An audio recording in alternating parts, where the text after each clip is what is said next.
watching Let's Chat.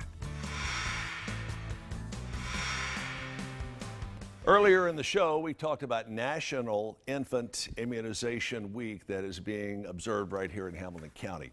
Measles, of course, headlining the news everywhere because of the outbreak of this. Dr. James Redd is here with Quick Surge, Quick Care. Dr. Redd, good to see you, and Willie LeBon, also with Quick Surge. Good to have you both here. Thank you. Measles. 20 years ago, people were saying it's gone. We're through with it. And now this is the most cases in America in over 20 years. First of all, what are the measles? How does it affect the human body? Well, it's a viral infection, which it really is like upper respiratory, and sometimes can affect the brain. And unfortunately, it can be serious and it can be fatal. Is this specific only to children? Can adults catch it? Adults can get it, any age. Same sort of symptoms? Right. Yes, if you're not immunized. If you're not immunized. It's, I mean, immunizations will cover you about 97%. Which is pretty good odds when it comes to odds. something like Absolutely, that. yes. Now, you hear about New York City alone had 61, 62 cases just since last week. In Los Angeles County, it's been declared an official measles outbreak with a bunch of cases. It gets more personal when it happens here at home. Of course. Over here at the MAPCO on Browns Ferry Road, a Sure. confirmed case there. What happens when you get it? How do you get over it? How do you get properly treated? Well, the first thing is probably the recognition of symptoms.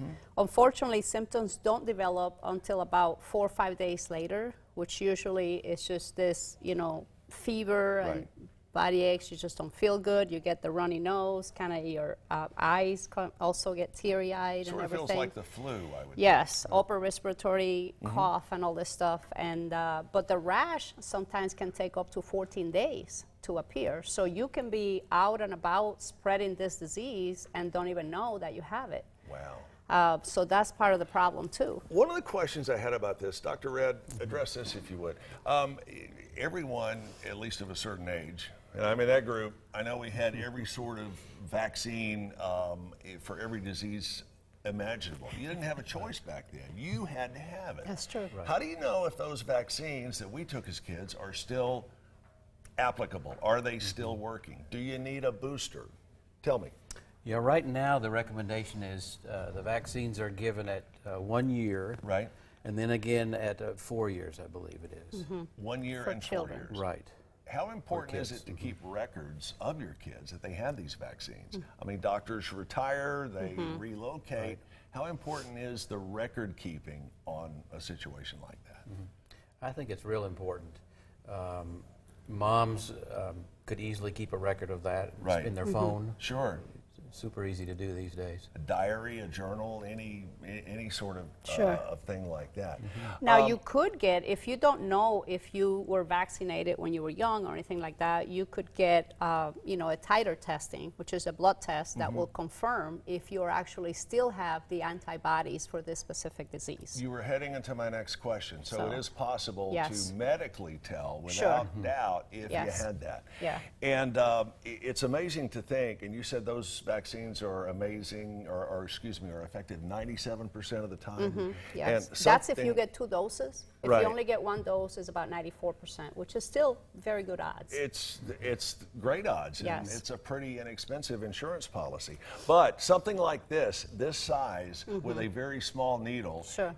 makes the child cry for a minute or two, but you're giving them a 97% chance of not getting the measles. And not infecting someone else. Why do you think there's such a backlash that's developed very recently over getting vaccines, not just for measles, but for other childhood diseases as well? There's always have been a lot of controversy because and this is, of course, the media and the internet. There's, people out there who say that these vaccines are linked to other diseases and, developmental delays and autism and all these other things. But that's been proven not to be true. But unfortunately, you're absolutely right. I mean, there has not been any solid proof linking these things Yeah. But unfortunately, I mean, people believe what they're going to believe, and they're going to do what they're going to do. Unfortunately, like Dr. Red said, it's not just in your family, but now you're spread it into the community and beyond. It's just like knocking that first domino over. Absolutely. And I mean, with that too, it's not just the parents who decide this, but I mean, you know, we're open to so many travelers coming back and forth. And we're going to have to leave it there. We are out of time, but we're going to have you back over the coming days to talk about it. Dr. Red, thank you so much. Thank you. Willie, thank you so much. You can get in touch with either one of these great folks at Quick Surge Medical Care. They're at 400 North Market, right beside the Publix. Yes. QuickSurge.com will get you more information.